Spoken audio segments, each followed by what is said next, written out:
Capítulo número 1. A indústria do pó branco. Estar preparado para a guerra é um dos meios mais eficazes de preservar a paz. George Washington. Muito bem, a partir de hoje, quando falarmos sobre obesidade, você vai entender que estamos travando uma guerra. O inimigo, nesse caso, já se manifestou há alguns anos e porque esta guerra está sendo travada é que vemos o número crescente de pessoas com excesso de peso ao redor do mundo. Deixe-me explicar isso melhor, para você entender contra quem estamos lutando quando o assunto é perda de peso. Como disse o jornalista Michael Pollan em seu manifesto A Comida, resumido pelo colunista Denis Rousseau, se um dia alguém resolver erguer um monumento em praça pública às boas intenções frustradas do pensamento científico, podia ser uma estátua monumental de um prato cheio de pó branco. Assim estaríamos fazendo uma homenagem de uma vez só a 3 enganos da ciência: a farinha de trigo refinada, o açúcar branco e a cocaína. 3 pós quase idênticos, 3 frutos do pensamento que dominou o último século e meio: o reducionismo científico. 3 verdadeiros inimigos das pessoas. Não é por acaso que os 3 pós são tão parecidos. Todos eles são resultado de um processo de refino de uma planta: o trigo, a cana e a coca. Refino? Refino soa quase como uma ironia. Usar essa palavra chique para definir um processo que, em termos mais precisos, deveria se chamar linchamento ou algo assim. Basicamente, a planta é submetida a todos os tipos de maus tratos: esmagamento, fogo, cortes de navalha, ataques com ácido, até destruir toda a planta. E o que sobra é para nós comermos. Isso é o tal refino. O pó refinado do trigo, da cana e da coca dão energia. A diferença entre eles é que 2 são legais e o outro é ilegal. A história é assim. Tudo começou mais ou menos na mesma época, na segunda metade do século XIX, com mais intensidade por volta de 1870. O refino do trigo, da cana e da coca começou mais ou menos no mesmo tempo. A cultura ocidental adorou a novidade. Os cientistas ficaram em êxtase, porque acreditavam que o modo para compreender o universo seria dividi-lo em pequenos pedacinhos e estudar um pedacinho de cada vez. Esse é o tal reducionismo científico. Nada melhor para eles, então, do que estudar apenas o que importa nas plantas. E não aquele lixo inútil, fibras, minerais, vitaminas e outras sujeiras. Os capitalistas industriais também adoraram. Um pó refinado é super lucrativo, muito fácil de produzir em quantidades imensas. Praticamente não estraga e pode ser transportado a grandes distâncias. Surgia assim a indústria do junk food e fast food. Aqui eu chamo de indústria do pó branco. Ela floresceu e o seu lucro financiou as pesquisas dos cientistas que, animadíssimos, queriam cada vez mais. Sabe por que esses pós refinados não estragam? Porque praticamente não tem nutrientes. As bactérias e insetos não se interessam pelo que não tem nutriente. Os 3 têm efeito parecido nas pessoas. Eles nos levam para o céu como uma descarga de energia e minutos depois nos deixam despencar. Daí nós queremos mais e mais. E como eles foram separados das fibras e das partes mais nobres das plantas, o nosso corpo absorve como um ralo, de uma vez só. Seu efeito eletrificante manda sinais para o organismo inteiro. O metabolismo acelera. Aí o efeito vai embora de repente. E o corpo entra num círculo vicioso sem fim, querendo sempre mais e mais. Cocaína, farinha e açúcar eram o bem no final do século XIX. Eram conquistas da engenhosidade humana. Eram a prova viva de que a ciência poderia conquistar tudo, de que o homem é maior do que a natureza e que o progresso era inevitável e lindo. Por incrível que pareça, cocaína era o elixir da vida. Nas palavras publicadas numa revista do século XIX, um substituto para a comida, para que as pessoas possam eventualmente passar um mês sem comer. Farinha e açúcar davam margem a fantasias de ficção científica, como uma pílula que dispensaria o ser humano do ato animal e inferior de comer. O equívoco da cocaína ficou demonstrado mais cedo, já nas primeiras décadas do século XX. De medicamento patenteado pela Bayer, virou droga proibida, enquanto exterminava uma população de viciados. A proibição amplificou seus males, transformando-a de algo que afeta alguns em algo que machuca o planeta inteiro, movendo a indústria do tráfico que abastece quase todo o crime organizado e o terrorismo ao redor do mundo. Levaria muito tempo até que os outros dois comparsas fossem desmascarados. Até os anos 90, farinha e açúcar ainda eram o bem, enquanto o mal era a gordura e o colesterol.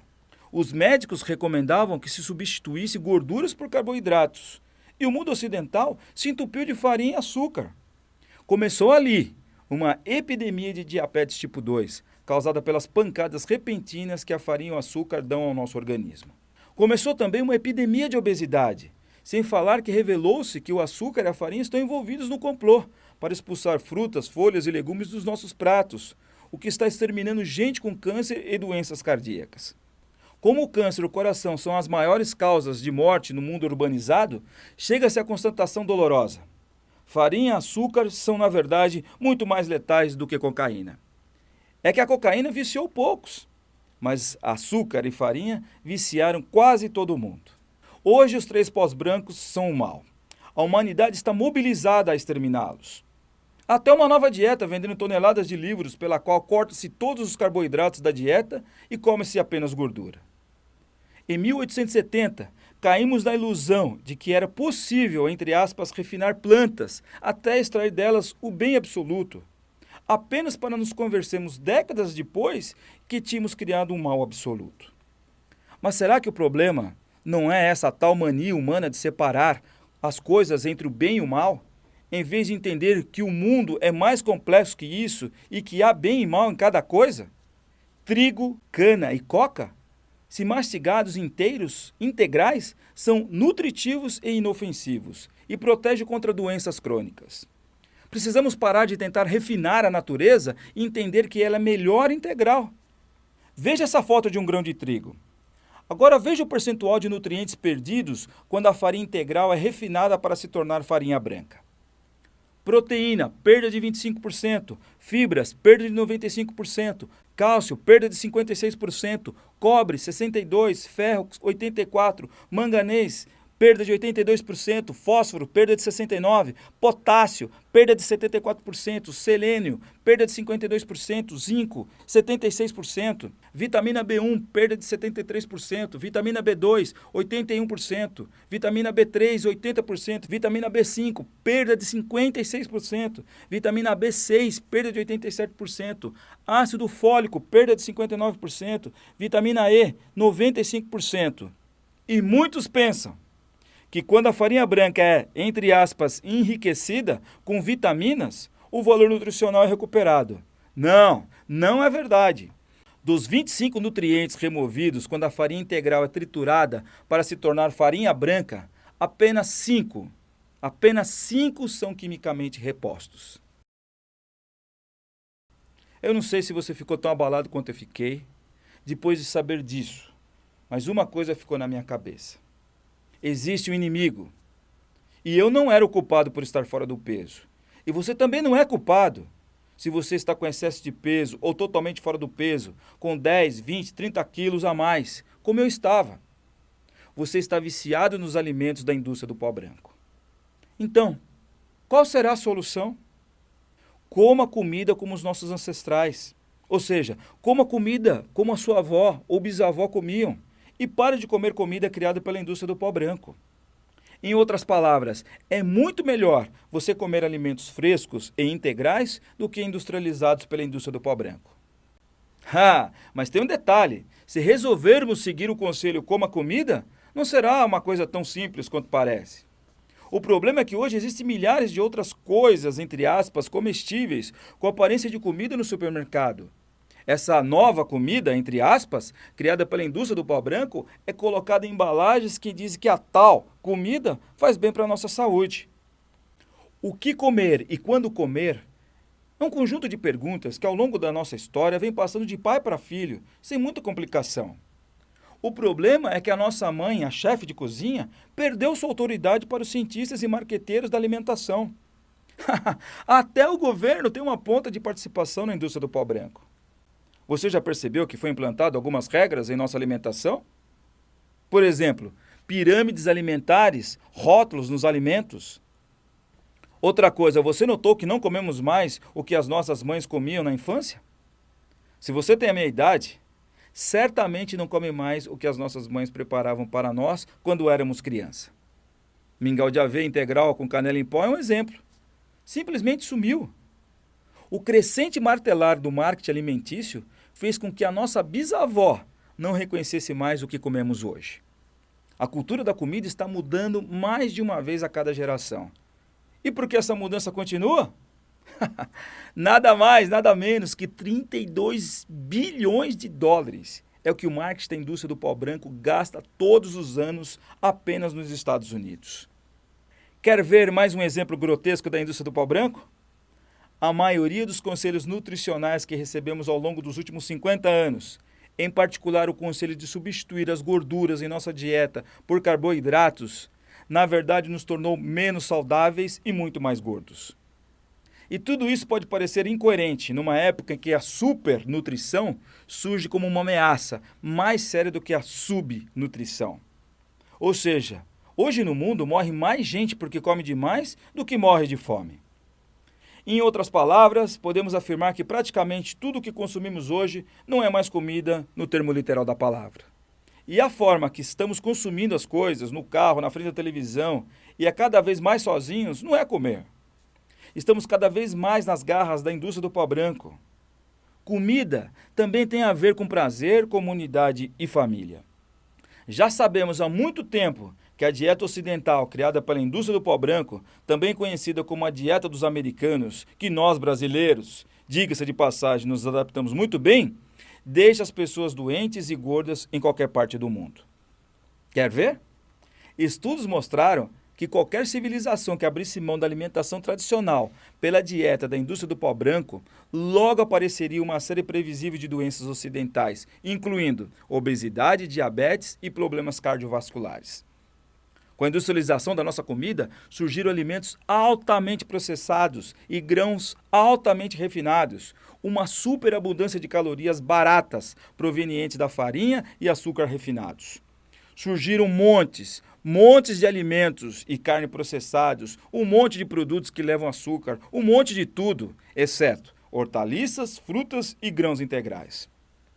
Podemos dizer, então, que a dieta da indústria do pó branco é baseada mais na quantidade do que na qualidade, e acabou colocando um rótulo novo no ser humano, o que consegue ser ao mesmo tempo superalimentado e subnutrido, uma coisa que nunca foi encontrada antes na história da humanidade.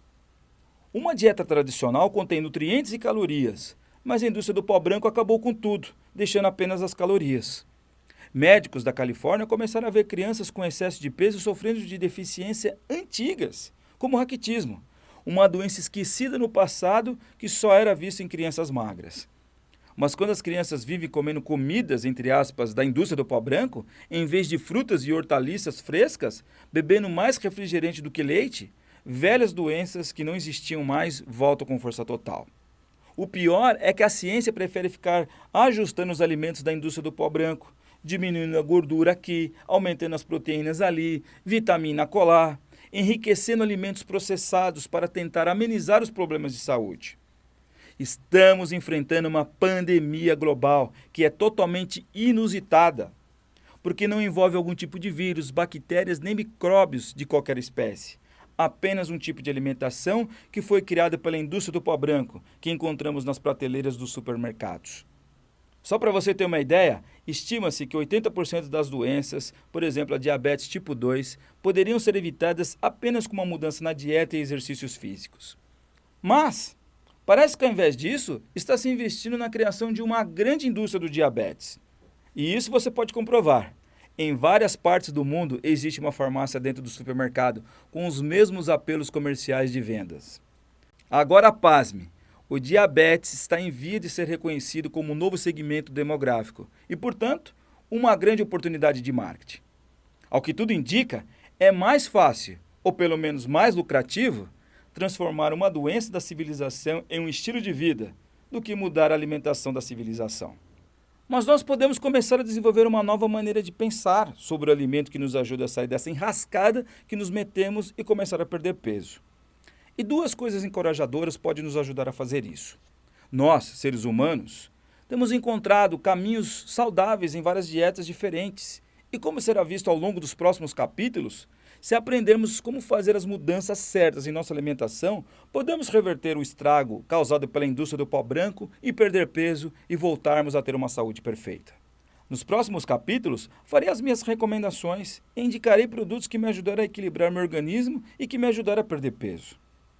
E você pode perguntar, mas Edu, quem é você para dizer o que eu devo comer ou não? Ainda bem que você fez essa pergunta. Bem, eu falo sobretudo em nome do bom senso. Eu sou uma pessoa igual a você, que pesava 100 quilos e procurava algo natural que não fosse remédios para perder peso. E encontrei. E não só perdi peso, como ajudei outras pessoas a perderem peso também. E antes que algum nutricionista ou cientista pense que não gosto deles, aproveito para esclarecer que eu confio na ciência. A ciência tem muito a nos ensinar sobre comida e talvez um dia eles solucionem o problema da obesidade com uma pílula. Mas por ora, no meu caso em particular, eu não vou deixar que eles decidam o que eu devo comer. Principalmente a gororoba que eles criaram e chamam de comida. A coisa está tão feia que alguns médicos e pesquisadores afirmam que a única maneira que vamos conseguir tramar uma fuga da indústria do pó branco e dos efeitos nocivos desse tipo de alimentação é voltar à dieta ao estilo de vida dos nossos ancestrais. Veja esse exemplo para você entender melhor. Um grupo de aborígenes usaram a seguinte estratégia. Voltaram para a selva para se curarem das doenças que adquiriram nos anos que viviam nos Estados Unidos. Em apenas 8 semaninhas, este grupo, comendo como seus ancestrais, baixou os níveis de diabetes, pressão alta, colesterol e outras doenças do mundo moderno. Claro, isso não é uma abordagem muito atraente ou prática para a maioria de nós. Hoje o desafio que enfrentamos é descobrir como fugir da indústria do pó branco sem voltar para a floresta. E também acredito que eu e você já sabemos tudo o que precisamos saber sobre como comer. O problema é que perdemos esta referência de comer certo. Teoricamente, nada poderia ser mais simples. É só parar de comer certos alimentos e pronto. Mas para muita gente que já está, entre aspas, viciada, não é só largar os hábitos adquiridos ao longo dos anos. Isso é mais difícil de fazer na prática, dado o ambiente traiçoeiro que foi criado pela mídia, marqueteiros que trabalham para esta indústria. Portanto, planejar a forma de como fugir de tudo isso não é simples. Mas eu estou convencido que isso pode ser feito. A maioria das minhas sugestões se resume em estratégias para fugir do cerco montado pela indústria do pó branco. Sair desse círculo vicioso não era tarefa fácil e também não era uma opção realista para as pessoas. Agora é. Na verdade, estamos entrando numa era de alimentação pós-industrial e com aceleradores que nos ajudam a fazer essas mudanças no corre-corre do século XXI, sendo possível escapar das garras da indústria do pó branco, sem ter que deixar a civilização, ou seja, perder peso, nunca mais engordar, levando uma vida normal. Muito bem, agora que você sabe qual é o inimigo e contra quem devemos lutar, desta forma fica muito mais fácil montar um plano para perder peso. E não se preocupe com a indústria do pó branco e com o que ela fez com você. Eu vou mostrar uma solução para você perder peso. Você só precisa seguir um plano, 5 dias por semana, disciplinadamente, com os finais de semana livre, para viver socialmente sem exageros. Continue comigo, eu vou te mostrar como isso é possível. Então, vamos sem demora para o capítulo número 2. Gordo nunca mais. Se eu perder peso, qualquer um pode perder.